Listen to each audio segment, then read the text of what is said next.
అన్న ఏ పార్టీలో అయినా కూడా ఒక కింది స్థాయి చిన్న అంటే ఛాయ్ అమ్మే వాళ్ళు ప్రధానమంత్రులు అయిన పార్టీ బీజేపీ పార్టీ.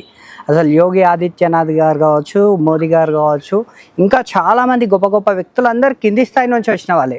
ఈ పార్టీల కింది స్థాయి నుంచి అంత పొజిషన్కి వెళ్ళిన లీడర్లు కనబడతారు, వేరే పార్టీలా కనబడరు.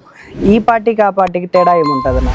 కాంగ్రెస్ పార్టీ, బీఆర్ఎస్ పార్టీ, ఇతరతర ప్రాంతీయ పార్టీలు అన్నీ కూడా అవి వ్యక్తిగతమైన పార్టీలు. వాళ్ళ స్వప్రయోజనాల కొరకు ప్రజల్ని ఎమోషనల్ తీసుకొచ్చి ఈ దేశం, ధర్మం ఇవన్నిటిని కూడా ఇడిచిపెట్టి పవర్లు ఉండాలి, డబ్బు సంపాదించాలి, డబ్బుని వెదజల్లాలి, గెలవాలనే లక్ష్యంతో పనిచేసే పార్టీలు అవి. భారతీయ జనతా పార్టీ ఈ దేశ అఖండత, ఈ దేశ సౌభ్రాతృత్వం, ఈ దేశం యొక్క ఎదుగుదల, ఈ దేశం యొక్క అభివృద్ధి కొరకు నిరంతరం పనిచేసే సాధనం భారతీయ జనతా పార్టీ. కాబట్టి ఆ పార్టీకి బీజేపీలకు ఉన్నటువంటి తేడా చాలా తేడా ఉంటుంది. అవి వాళ్ళ యొక్క తండ్రి పోతే కొడుకు, కొడుకు పోతే బిడ్డ, బిడ్డ పోతే ఇది వాళ్ళ కుటుంబ పరంపర యొక్క వాళ్ళు బతికేటువంటి విధంగా, వాళ్ళు ఈ రాజ్యాన్ని ఏలే విధంగా వాళ్ళకు ఉంటుంది.